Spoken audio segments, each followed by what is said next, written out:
نحمده ونستعينه ونستغفره ونعوذ بالله من شرور أنفسنا ومن سيئات أعمالنا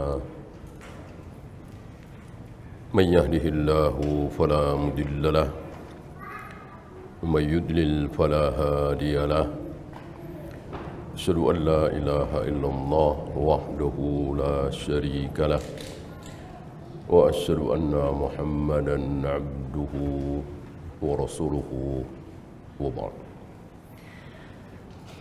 Kita terakhir tentang syafaat ya. Apa itu syafaat? Siapa saja yang berhak memberikan syafaat? Siapa manusia yang paling berbahagia mendapatkan syafaat dan siapa yang tidak berhak? Kemudian berapa orang minimal yang diambil sebagai syafaat?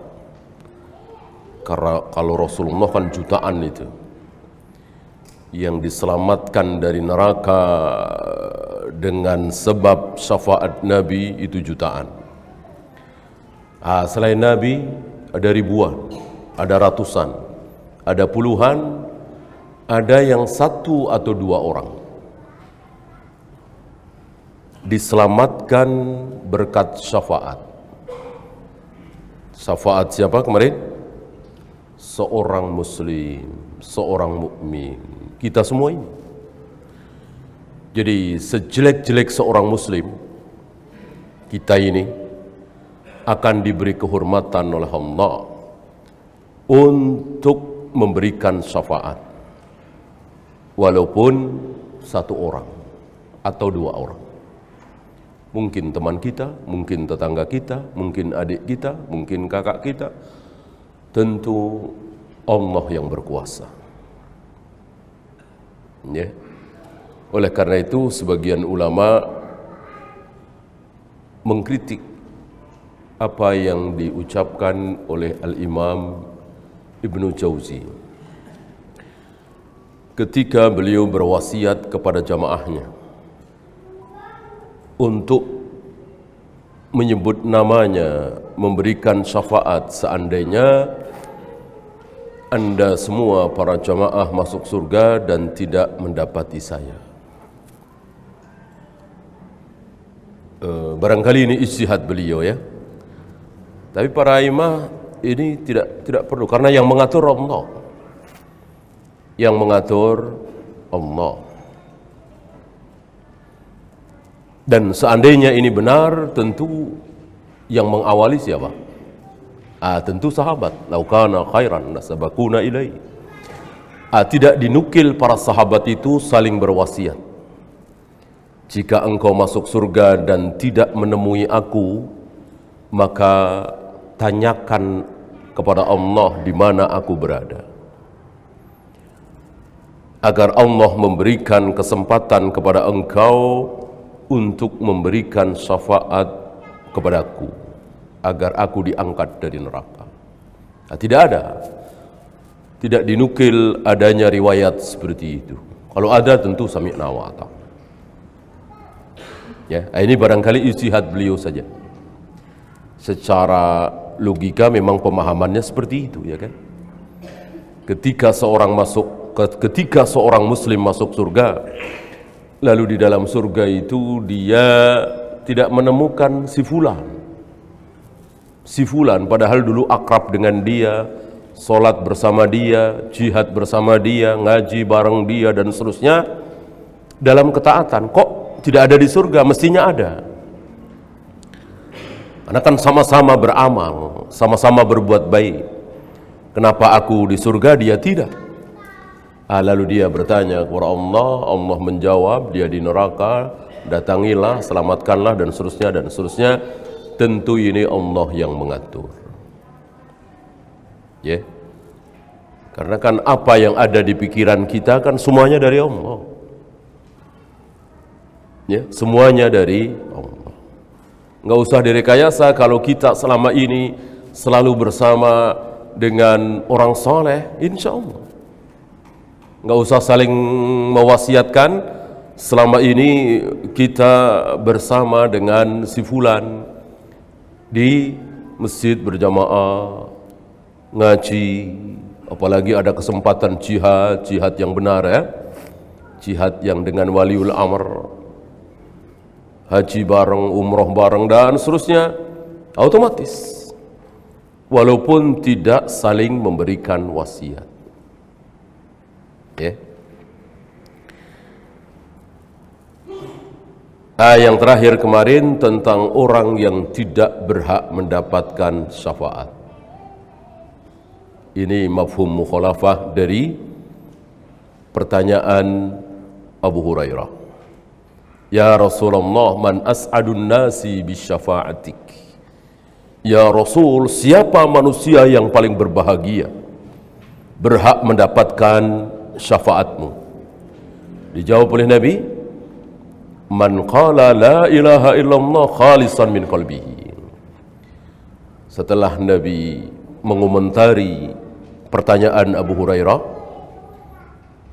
Nabi mengatakan, aku sudah menduga bahwa engkaulah manusia yang akan pertama kali menanyakan hal ini kepadaku. Aku menyangka bahwa engkaulah yang pertama kali bertanya tentang ini kepadaku. Karena saking hausnya engkau terhadap ilmu, saking rakusnya, saking tamaknya engkau terhadap ilmu.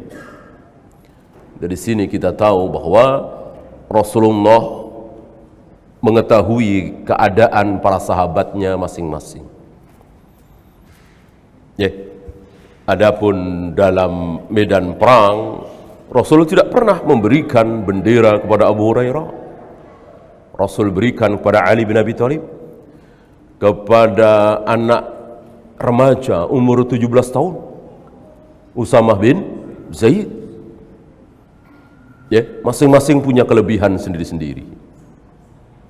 Abu Hurairah beda, menonjol dalam hal ilmu, dalam kepemimpinan, dalam peperangan, strategi perang kurang. Disinilah, ya, maka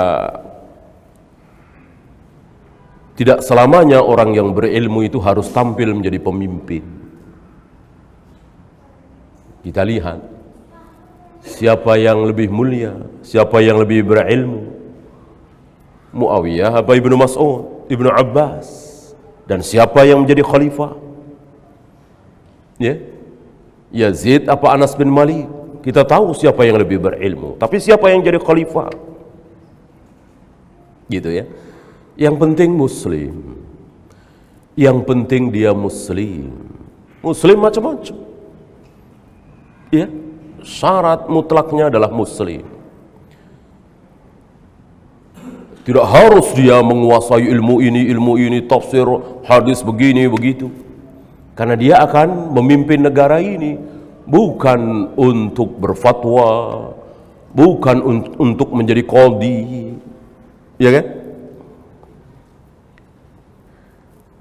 Dijawab oleh Nabi, man qala la ilaha illallah khalisan min qalbihi, yaitu orang yang mengucapkan la ilaha illallah murni dari dalam hatinya, artinya bertauhid, tidak syirik. Ini mengandung mafhum mukhalafah, bahwa ada orang yang tidak mungkin mendapatkan syafaat. Siapa? Musyrik. Musyrik kafir tentu tidak mungkin dia mendapatkan syafaat.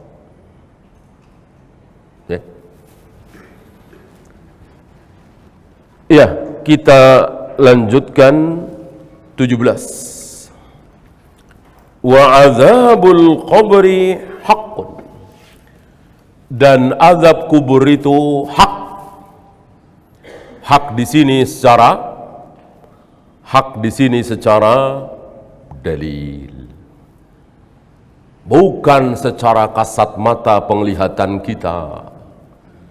Maka seandainya ada orang kafir, ahli maksiat, dikubur, selang 5 jam digali lagi karena satu dan lain hal, ternyata jenazahnya masih utuh, tidak ada bekas siksaan sedikit pun.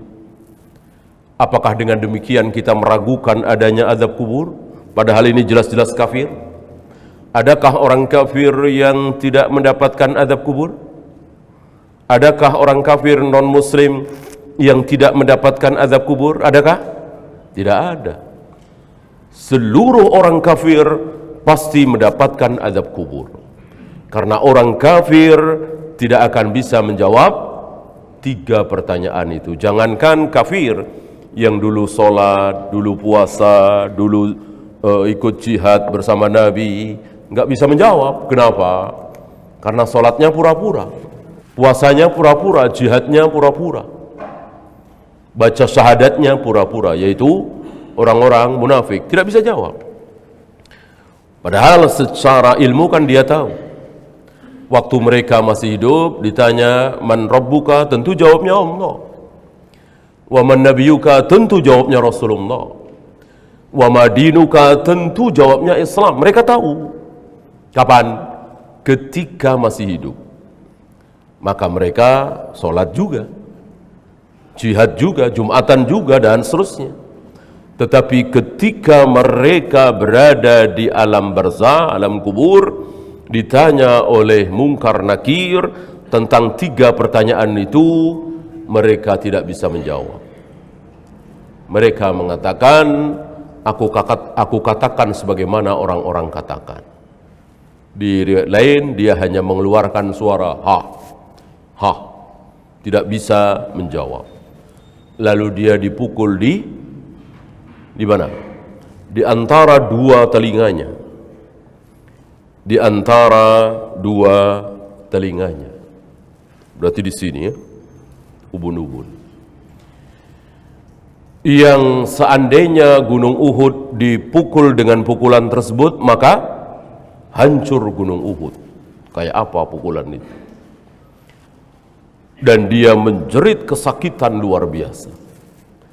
Dan suara jeritannya didengar oleh siapapun yang ada di situ kecuali manusia dan jin. Hanya 2 golongan yang tidak sanggup mendengar suara itu, manusia dan jin.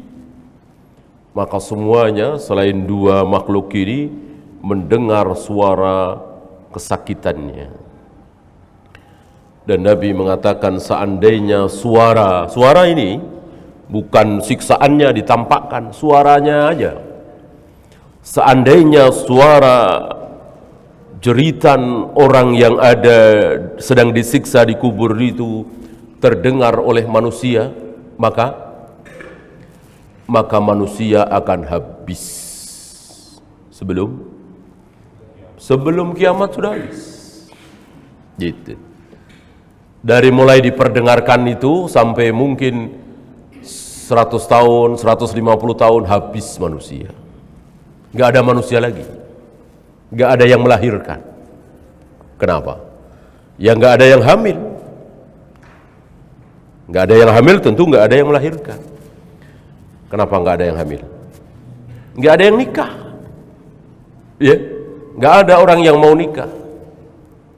Nikah, olahraga, jualan, ya, ngantor, nggak ada lagi. Pada ngapain? Iya, pada sholat semua, pada sujud semua, pada tasbih semua, tahmid, istighfar. Ya, udah sholat lagi, ya. Sholat apa lagi nih yang belum? Oh, sholat lagi, ya. Saking ketakutan. Ya. Seandainya suara azab kubur itu diperdengarkan, dan Allah tidak mau manusia taat kepada Allah gara-gara hal seperti itu, Allah tidak mau. Kalau Allah mau, selesai, orang taat semua. Allah tidak mau. Berarti seperti budak terpaksa karena takut sesuatu, bukan karena iman. Allah tidak mau. Kalau takutnya itu bukan karena ditakuti, karena qala Allah wa qala Rasul, Allah mau. Gitu. Kan apa bedanya ya kan? Apa bedanya kalau yakin dengan qala Allah wa qala Rasul? Dengar Rasul, apa bedanya? Secara logika keimanan, apa bedanya? Mestinya kita ya. Kenapa ketika kita mendengar suara azab kubur kita ketakutan, begitu Nabi bersabda kita nggak takut? Aneh ya? Berarti nggak percaya dong dengan sabda Nabi. Kan Nabi yang bersabda. Ya? Kenapa kita nggak percaya? Kenapa kita menyepelekan? Apa bedanya? Kan tidak mungkin Nabi bohong. Tidak mungkin Nabi salah ucap. Ya kan? Nabi yang berbicara. Kenapa kita tidak percaya? Begitu kita dengar langsung, kita baru percaya. Allah tidak mau seperti itu. Allah tidak mau kaum muslimin beriman seperti Yahudi Bani Israel. Yahudi Bani Israel begitu. Maksiat, kurang ajar, mencaci, memaki, menghujat. Lalu taubat. Mohon ampun kepada Allah. Setelah gunung itu naik berada di atas kepala mereka. Bertaubat, selesai. Ya. Maksiat lagi, cacian, makian, menghujat lagi, kufur lagi. Lalu mereka taubat baik. Setelah dinaungi awan, yang lain kepanasan, mereka tidak. Ini 40 tahun di padang yatihuna fil ardi arba'ina sana. Habis itu maksiat lagi, menghujat lagi, kufur lagi. Lalu beriman lagi, taubat lagi, menyembah Allah lagi. Setelah memancar 12 pancuran dari batu. 3 kali 4 ya, kotak begitu. Mereka menyembah Allah lagi, bertaubat lagi, baik lagi. Kemudian kufur lagi, maksiat lagi. Sampai ada makanan dari langit. Ya, jatuh gitu. Diturunkan dari langit. Yang satu dari hewani, burung-burung kecil, tentu lezat sekali. Salwa. Yang satu tumbuhan, manna. Dan begitu seterusnya. Itulah Yahudi Bani Israel. Melihat mukjizat Nabi Musa, beriman. Setelah itu setahun 2 tahun kufur lagi. Lalu nampak lagi mukjizat Nabi Musa, beriman lagi. Habis itu kufur lagi. Itulah Yahudi Bani Israel.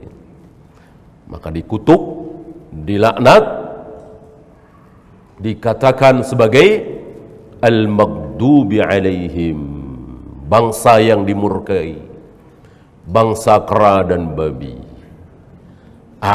Kita kaum muslimin tidak boleh seperti itu. Allah tidak mau.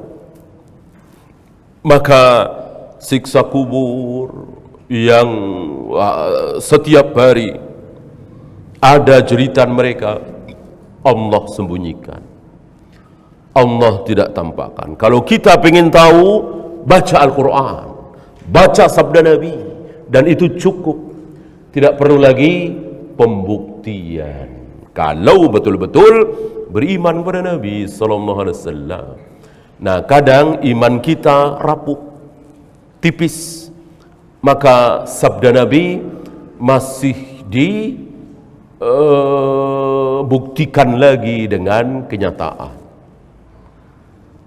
Kan pernah terjadi waktu itu, barangkali antum dengar ya, tahun 80-an atau tahun 90-an. Di satu tempat orang dikubur. Kemudian mirip seperti tadi, sejam apa 2 jam digali lagi karena ada sesuatu. Ya, divisum atau otopsi atau apa ya. Ketika setelah 2 jam digali, Mestinya kan masih utuh. Ini sudah hancur berantakan. Sudah betul-betul bekas siksaan. Ya. Antum tahu yang ini kira-kira habis asar ya. Habis asar. Antum tahu apa yang terjadi setelah itu? Ya. Maghrib, Isya, subuh, masjid nggak muat. Pada sholat semua, ya, pada ketakutan semua, pada sholat semua. Nah, pertanyaan, apa iya untuk takut dengan siksa kubur mesti ngelihat dulu? Apa nggak percaya dengan sabda Nabi? Kan kita sudah mendengar sabda Nabi, adanya siksa kubur. Apa iya mesti melihat hal-hal seperti itu dulu? Ya, nggak melihat juga nggak masalah. Kan kita yakin dengan sabda Nabi. Ah, itu kita. Karena rapuhnya iman. Jadi mesti melihat dulu. Kalau begitu ya mirip-mirip Bani Israel kalau begitu ya. Apakah itu maghrib, isya, subuh, masjid nggak muat, banyak yang sholat berjamaah, seterusnya di masjid itu. Kebetulan masjid itu nggak terlalu jauh dari kuburan itu. Ya tidak. Sebulan 2 bulan udah lupa lagi. Ya, percuma aja kan. Sebulan 2 bulan udah lupa lagi. Masa mau ngelihat begitu terus? Ya, lihat lagi ayo biar masjid rame, cari lagi ya begitu. Masa mau begitu? Ya. Jangan seperti Yahudi Bani Israel. Maka sabda Nabi sudah cukup. Ngapain mesti pakai bukti-bukti segala macam? Sabda Nabi alaihi salatu wassalam sudah cukup. Maka sudah. Tidak perlu lagi hal-hal seperti itu. Apa yang ditanyakan oleh kedua malaikat itu? Kita awali dari sebelum dikubur ya. Kalau tidak salah pernah kita bahas dulu tentang saat gorgoroh. Saat nyawa sudah di kerongkongan. Disitulah dua malaikat datang. Bukan satu ya, dua. Bukan cuman malaikat maut, tapi ada satu lagi, yaitu malaikat rahmat atau malaikat azab. Tergantung yang mati ini siapa. Mukmin apa muslim? Mukmin apa kafir? Muslim apa kafir? Beriman apa kafir? Ya. Zahirnya tidak melihat ketaatannya. Ya, pelacur atau bukan, pezina atau bukan, penjudi atau bukan, enggak.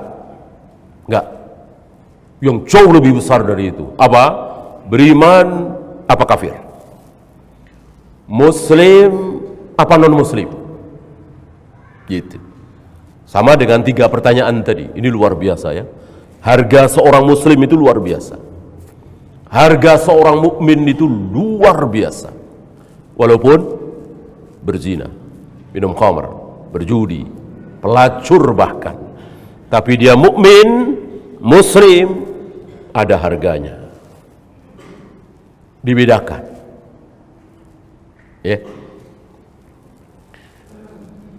Nah, ketika mayat ini muslim, tidak dibahas sholatnya selalu berjamaah di masjid atau tidak, suka berzina atau tidak, suka minum khamr apa tidak, belum dibahas. Yang penting dia muslim. Gitu. Maka dia didatangi oleh malaikat maut untuk dicabut nyawanya. Dan tidak jauh dari situ ada siapa? Ada malaikat rahmat. Walaupun dia pelacur, walaupun dia pezina, walaupun dia penjudi, asal dia muslim dan Islamnya tidak batal. Kalau dia muslim tapi dia mengatakan meyakini semua agama sama, semua agama bisa masuk surga, ya bisa batal. Allah Maha tahu kan? Muslim tidak batal keislamannya. dicabut nyawa itu oleh malaikat maut. Kemudian malaikat rahmat mendekat dengan membawa kain kafan dari surga dan hanut, semacam olesan dari surga. Tidak dibiarkan walaupun sekejap mata, roh itu, nyawa itu langsung diolesi dengan hanut dari surga dan dimasukkan ke dalam kain kafan dari surga. Lalu langsung dia naik ke atas dan melewati langit pertama, langit kedua, langit ketiga, langit keempat dan seterusnya. Dan seperti biasa, sebagaimana yang disaksikan oleh Nabi, setiap kali malaikat ingin menembus langit, selalu apa?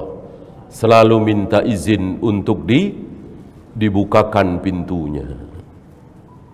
Sebagaimana Jibril minta izin di hadapan Nabi, minta izin kepada malaikat penjaga pintu itu untuk membukakan pintunya, bertanya, ini siapa? Jibril. Bersama siapa? Muhammad. Apakah dia sudah diutus? Dan seterusnya dan seterusnya. Tapi begitu juga ini. Maka dia bawa kain kafan dari surga yang di dalamnya ada roh seorang muslim. Dia minta izin dibukakan dan dibukakan. Dan setiap kali melewati malaikat, para malaikat bertanya, roh siapa ini? Wangi sekali. Dijawab, Fulan bin Fulan. Disebutkan nama dirinya dan nama ayahnya dengan nama yang terbaik.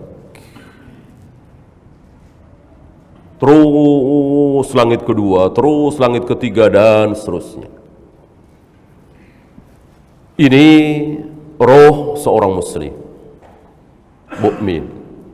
Muslim mukmin sama dengan Al-Quran dan Sunnah, sama dengan fakir dan miskin, sama dengan albir wa taqwa. Idza istama'a iftaraqa wa idza iftaraqa istama'a. Apabila berkumpul maka berpisah, apabila berpisah maka berkumpul. Bagaimana kalau dia roh orang kafir? Maka yang menyertai malaikat maut adalah malaikat azab. Malaikat azab. Walaupun dia dermawan, walaupun dia jujur, walaupun dia amanah, walaupun seumur hidup dia belum pernah berzina, belum pernah minum khamr, belum pernah berjudi, belum pernah bohong, taruhlah ya, dia didatangi oleh malaikat azab. Kenapa? Dia kafir, dia non muslim. Maka dicabutlah oleh malaikat maut, dan dalam sekejap mata dan malaikat azab ini membawa apa?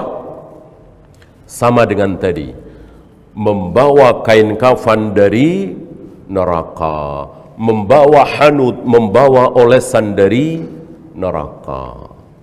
Maka dalam sekejap mata roh itu diolesi oleh malaikat ini dengan olesan dari neraka tadi, dimasukkan ke dalam kain kafan dari neraka, lalu dibawa ke atas. Dan setiap kali melewati malaikat, para malaikat bertanya, roh siapa ini? Busuk sekali. Maka disebut Fulan bin Fulan, disebut nama yang terburuk dengan nama ayahnya. Lalu malaikat ini mengetuk pintunya, minta izin supaya dibukakan, dan tidak diizinkan. Tidak diizinkan. Maka dibantinglah roh itu ke bumi. Dibantinglah roh itu ke bumi. Ini nasib roh orang-orang kufar. Beda jauh dengan orang muslim, walaupun ahli maksiat, walaupun jarang sholat, walaupun tukang mabuk, walaupun pelacur sekalipun. Kalau dia muslim beriman, maka dia yang pertama tadi, bukan yang kedua.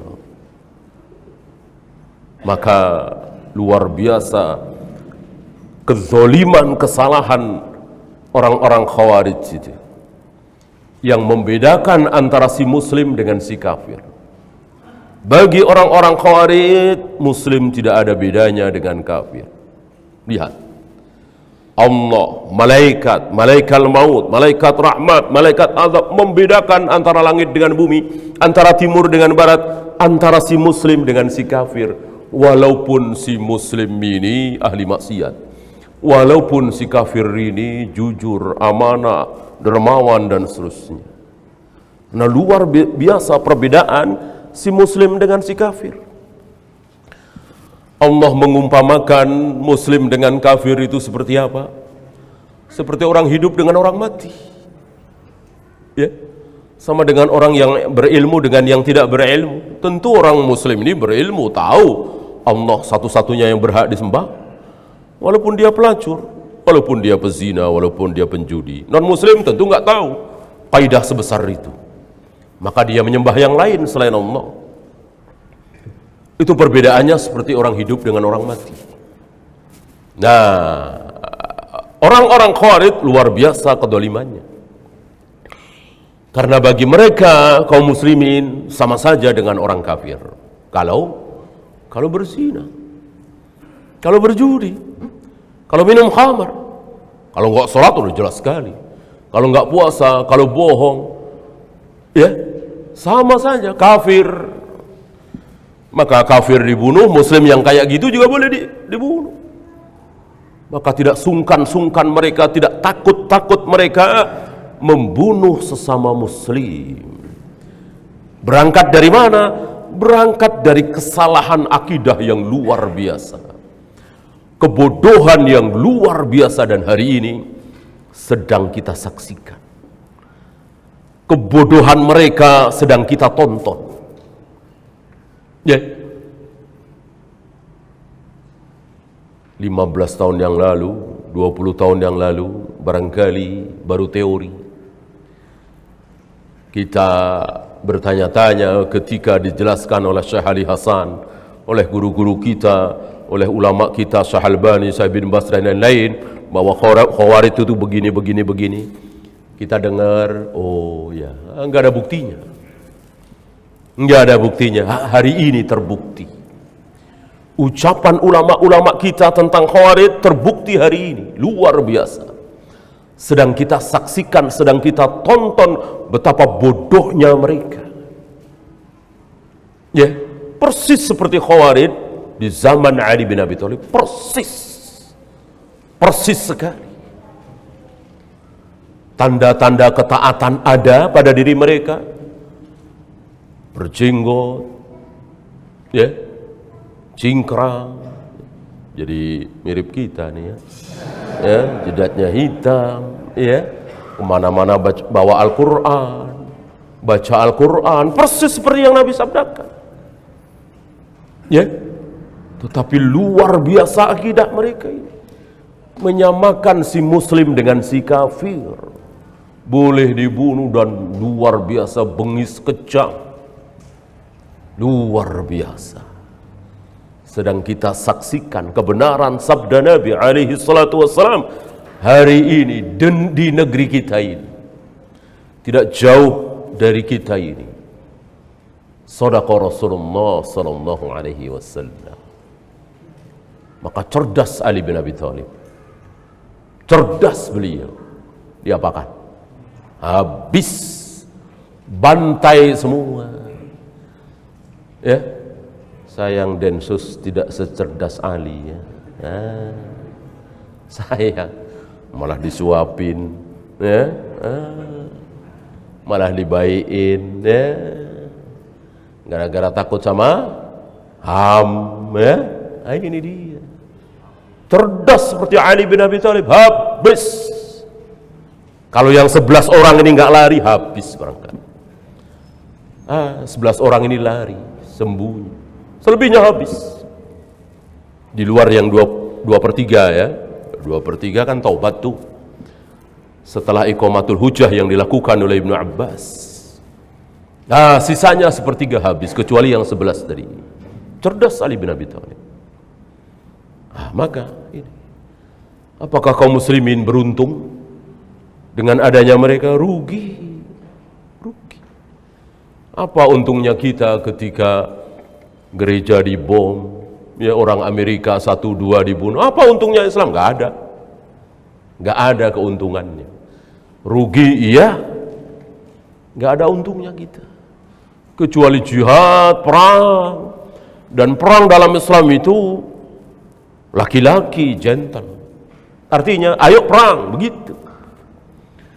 Bukan gak pakai ayo perang tiba-tiba nusuk, tiba-tiba nembak dari belakang. Ini apa? Bukan laki-laki. Semua orang juga bisa kalau begitu. Ayo perang. Seperti Nabi SAW menantang Heraklius, menunggu 20 hari di mana? Di Tabuk. Itu perbatasan, sudah dekat ke Syam, ibu kota Romawi, sudah dekat ke kekuasaan Romawi. Dan Heraklius tentu tahu Rasul dan para sahabat menunggu 20 hari di Tabuk, tapi tidak berani datang. Ini perang yang disunahkan oleh Nabi SAW, terus terang. Ayo kita perang, begitu. Bukan seperti ini. Satu hal lagi yang mereka tidak paham, bahwa perang itu tidak sah, jihad itu tidak sah kalau bukan atas perintah pemimpin. Nah ini mereka nggak paham. Imam Bukhari faham, maka dibikin bab khusus, al-jihadu ma'al imam adiluhum wa fajiruhum. Jihad itu harus bersama imam. Mau imam itu orang adil, ahli taat, atau ahli maksiat, nggak peduli, yang penting dia muslim. Di sini barangkali mereka menganggap presiden kita bukan imam. Mereka punya imam sendiri. Salahnya di situ. Salahnya di situ. Sebetulnya boleh-boleh saja sih. Mereka punya imam sendiri, boleh sebetulnya. Tapi tempatnya jangan numpang di Indonesia dong. Ya kan? Mereka punya tanah sendiri di mana. Masa punya imam numpang juga di situ ya? RT-nya sama di KTP ya.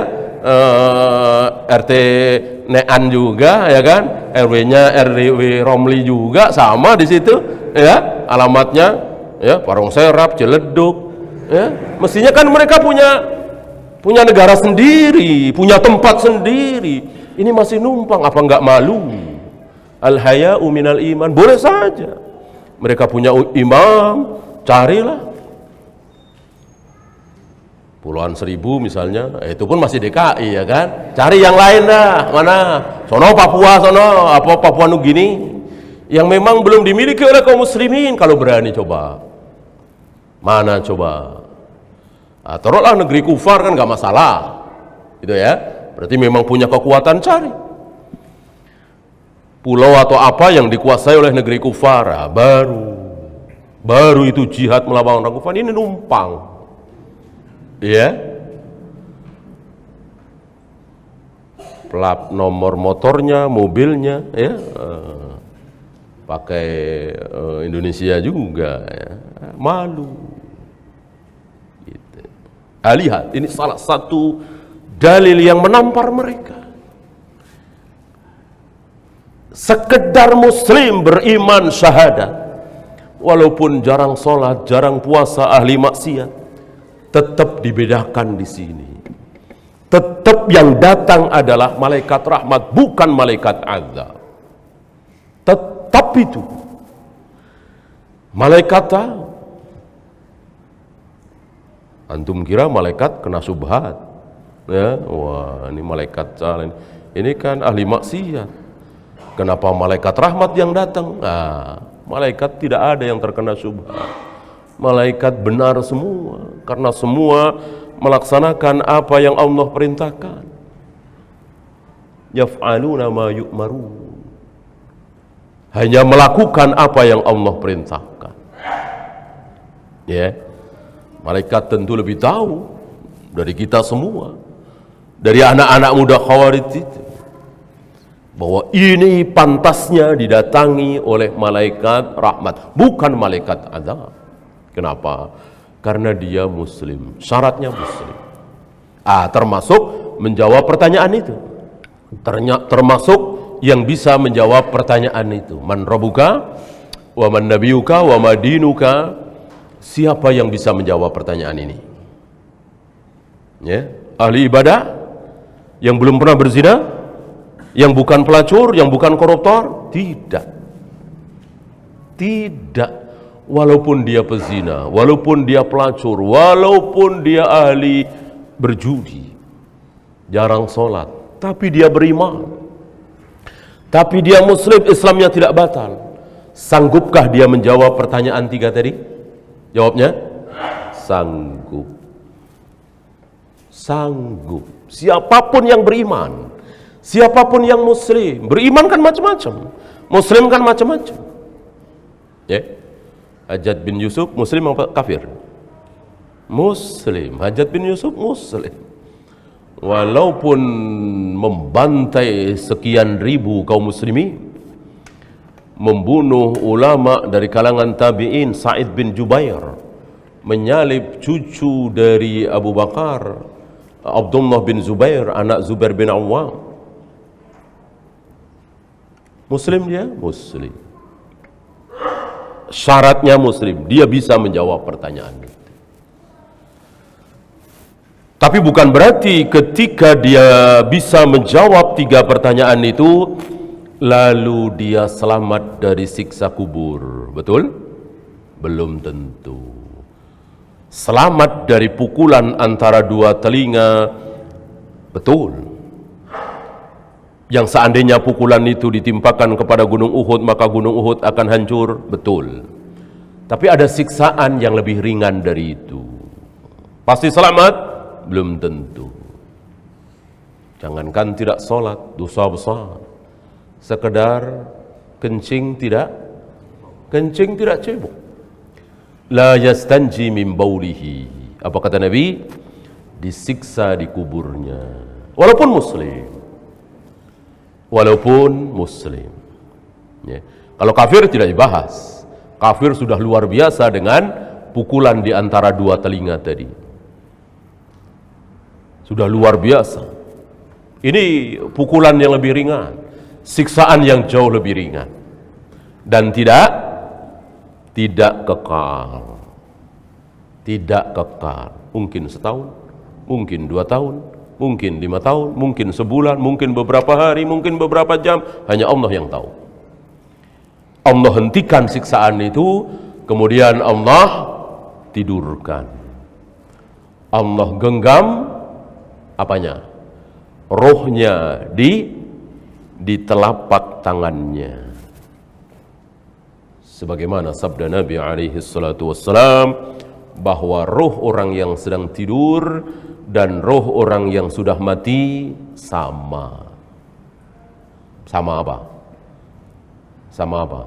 Sama-sama di genggaman telapak tangan Allah. Untuk roh orang yang tidur dilepaskan lagi, maka dia terbangun. Untuk roh orang yang sudah mati tidak dilepaskan oleh Allah kecuali nanti setelah tiupan yang kedua. Itu bedanya. Ya. Kemudian yang ke-18 ini terusannya, ya. Wa munkarun wa nakirun haq. Adanya malaikat munkar dan nakir itu hak. Berarti ada berapa malaikat ini? Ada berapa malaikat ini? Ada 2. Munkar dan nakir. Sama dengan Ya'jud dan Ma'jud. Itu ada 2 bangsa. Ya'jud, Ma'jud. Ya'jud dan Ma'jud. Ada 2 bangsa. Munkar dan nakir. Ada 2 malaikat. 2 individu malaikat, bukan 2 kelompok. Beda dengan malaikat Zabaniyah, ya. Malaikat pencari majelis ilmu itu 1 kelompok. Entah berapa ratus, berapa ribu, berapa ratus ribu, berapa juta, hanya Allah yang tahu. Adapun Jibril satu, Munkar satu, Nakir satu, Malaikat maut satu. Ya. Dan antum tidak usah bertanya. Kita tidak perlu ada pertanyaan. Kalau yang dikubur bareng itu ada 3 atau 5 atau 10, gimana nanyanya? Apa giliran gitu? Ya, yang sebelah sono agak lama baru ditanya, kenapa nunggu yang sebelah situ selesai? Apa begitu? Kalau begitu bukan malaikat namanya, itu manusia namanya. Manusia atau jin mungkin seperti itu ya. Malaikat tidak seperti kita. Kalau kita tidak bisa di waktu yang sama melakukan 2 pekerjaan, 3 pekerjaan, 5 pekerjaan sekaligus, kita tidak bisa. Berada di tempat yang berbeda di satu waktu, nggak mungkin kita bisa. Malaikat Allah bikin bisa. Yang bikin bisa kan Allah. Allah yang maha bisa, yang maha pandai. Maka tidak usah ada pertanyaan seperti itu. Ya. Detik itu juga ditanya oleh Munkar dan Nakir secara bersamaan. Berapa? 100 orang mungkin, 1000 orang mungkin, bahkan 1.000.000 orang juga mungkin. Mudah bagi malaikat. Tidak ada yang sulit. Karena Allah yang memberikannya. Oleh karena itu, kalau mengimani hal-hal yang gaib, jangan pakai akal. Cukup dengan iman. Iman. Terima saja. Enggak mungkin nyampe akal kita. Karena malaikat itu, kalau istilah kita, terlalu canggih, terlalu maju. Sedangkan kita terlalu ketinggalan zaman, terlalu jadul lah. Kitanya ini. Ya. Walaupun zaman modern seperti ini, ketinggalan zaman. Ya. Malaikat luar biasa.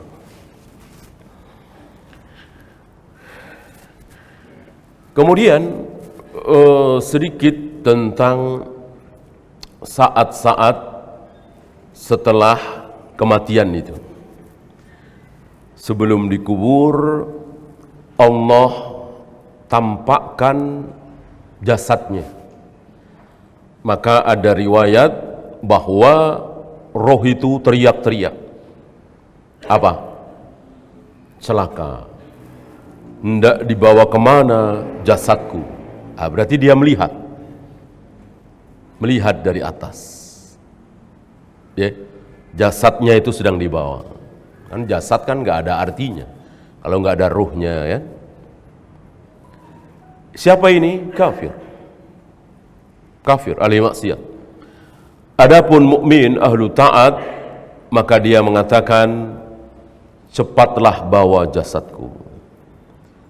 Cepatlah kubur jasadku. Maka sunnah ketika ada saudara kita, tetangga kita, teman kita, keluarga kita meninggal,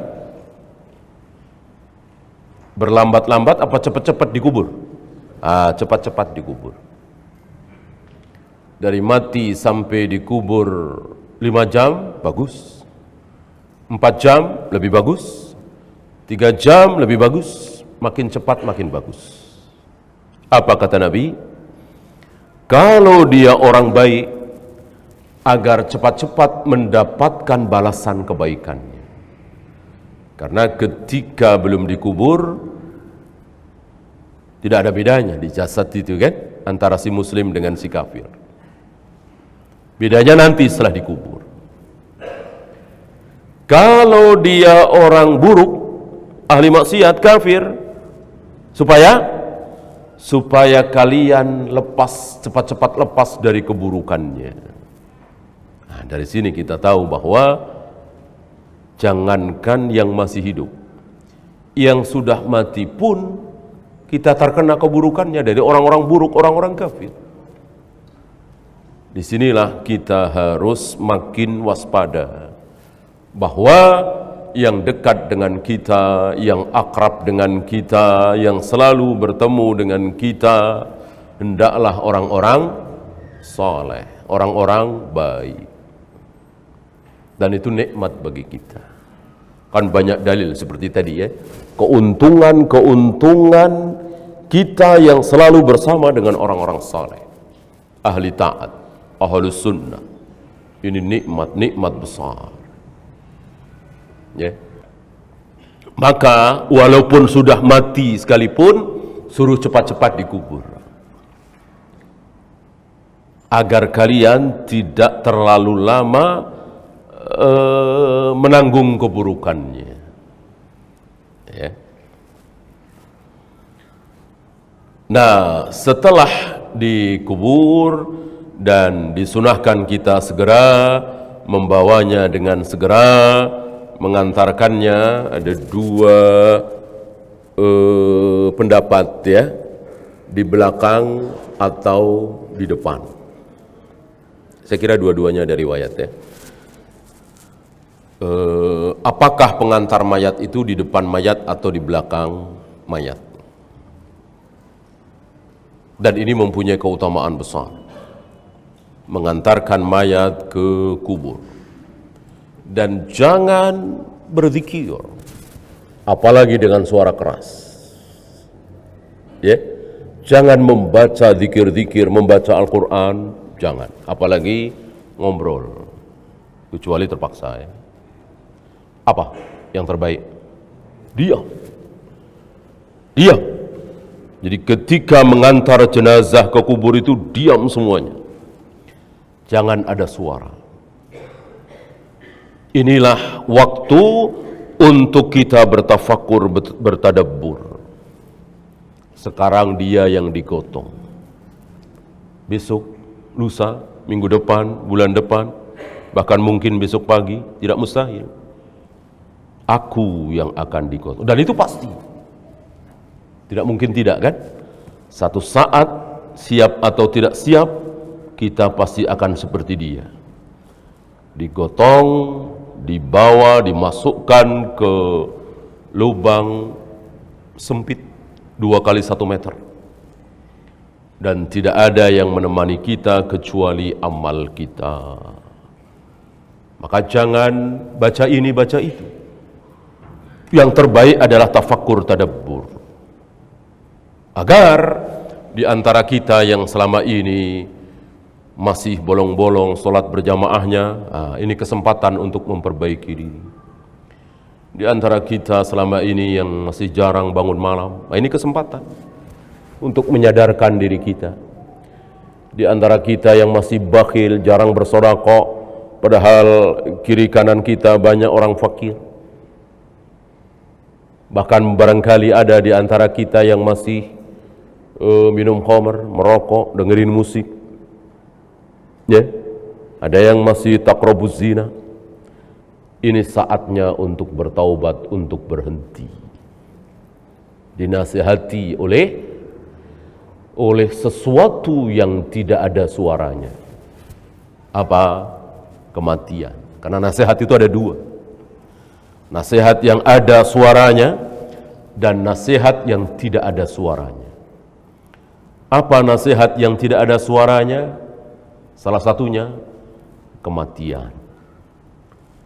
Oleh karena itu syiar-syiar kematian itu jangan ditutup. Apa misalnya mayat? Mayat jangan ditutup. Jadi terlihat kain kafan yang membujur itu. Jangan ditutup dengan keranda. Jangan ditutup dengan kurung batang. Sehingga mayatnya tidak nampak. Sunnah ditampakkan. Tentu berbeda. Melihat kurung batang dengan melihat mayat yang terbujur berbeda. Asar pengaruh di hati kita, di dada kita beda. Apalagi peti berbeda. Termasuk kuburan yang hanya ditancapkan batu atau kayu tanpa tulisan. dengan batu nisan, kijing, ini itu berbeda. Ya, syiar-syiar kematian itu tampakkan. Orang-orang kafir benci sekali dengan syiar-syiar kematian. Maka mereka yang begitu cinta kepada kehidupan dunia ini, mereka benci sekali dengan kematian. Maka syiar-syiar kematian itu ditutup oleh mereka. Salah satunya pakai peti. Jenazah itu tidak boleh dilihat, harus tertutup oleh peti. Di rumah sakit, di ambulan dan seterusnya. Itu orang-orang kufar. Adapun kaum muslimin mengikuti Rasul dan para sahabat. Apa? Menampakkan mayat itu, terbujur itu, agar bisa menasihati kita. Nah, ada sunnah saat memasukkan, ya, kebanyakan dari kita kan menyamping, ya. Secara sunnah itu kaki, ya, jadi tidak menyamping. Kebanyakan kita menyamping karena barangkali lebih mudah, ya. Kemudian boleh ada tausiah setelah mayat itu dikubur. Boleh ada tausiah. Walaupun ada riwayat ada kematian tanpa tausiah. Ya. Salah satu tausiah yang keluar dari mulut Nabi setelah selesai penguburan itu adalah limithli hadzal yaum fa'iddu. Limithli hadzal yaum fa'iddu.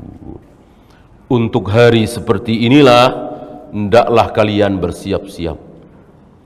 Hendaklah kalian bersiap-siap untuk hari seperti ini.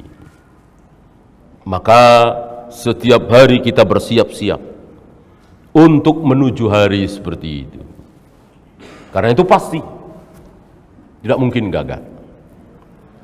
Adapun nanti yang bujang akan nikah, yang sudah nikah akan punya anak, yang punya anak nanti akan mantu, yang sudah mantu nanti akan punya cucu, dan seterusnya. Pasti apa tidak? Pasti apa tidak? Pasti apa tidak? Tidak. Ya, yang bujang akan nikah, belum nikah udah mati. Mungkin nggak? Mungkin. Yang nikah akan punya anak, belum punya anak sudah mati. Yang punya anak akan mantu nanti, belum mantu udah mati. Yang sudah punya mantu akan punya cucu, ternyata belum punya cucu sudah mati. Ini kan hal yang lumrah sekali, yang banyak sekali, yang wajar sekali. Artinya bisa terjadi, bisa tidak. Tapi kematian, kita akan masuk ke dalam liang lahat itu, gak mungkin gagal. Pasti. Nah, bagaimana kita lupakan hal-hal yang belum pasti? Nikah, punya anak, punya mantu, punya cucu, belum pasti. Sementara kita lupakan sesuatu yang pasti. Bodoh. Bodoh sekali orang seperti itu. Ya. Maka orang cerdas itu orang yang apa, kata Nabi? Al-kayyisu man dana nafsahu wa amila lima ba'dal maut. Orang yang cerdas adalah orang yang bisa mengekang hawa nafsu dan selalu mengamalkan untuk sesuatu setelah mati. Cerdas sekali. Ya. Dia beramal, dia melakukan sesuatu, hasilnya kapan? Hasilnya nanti setelah dia mati baru ada hasilnya. Cerdas. Cerdas. Ya. Maka bodoh sekali ketika orang menghabiskan waktunya, energinya, tenaganya, uangnya untuk 10 tahun yang akan datang, 20 tahun yang akan datang, 30 tahun, 40 tahun yang akan datang. Ini tidak cerdas. Yang cerdas adalah untuk 500 tahun yang akan datang, 600 tahun yang akan datang, 1000 tahun yang akan datang, 5000 tahun yang akan datang, nanti setelah mati. Baru itu cerdas. Kenapa? Karena ketika kita melakukan sesuatu untuk keberuntungan setelah mati, maka sifatnya kekal. Sifatnya kekal. Artinya, sekali dibalas oleh Allah, maka balasan itu tidak akan dicabut lagi. Gitu. Misalnya Allah memberikan pahala atas sholat sunat kita 1 bidadari. Ya. Berapa lama dia miliki bidadari itu? 1 abad? 2 abad? Selama-lamanya. Ya, selama-lamanya. Gak dibatasi oleh waktu. Gitu. Sebab kalau dibatasi oleh waktu, pahala itu sifatnya tidak kekal, maka penghuni surga pada satu ketika harus keluar meninggalkan surga. Jelas. Jelas. Kenapa?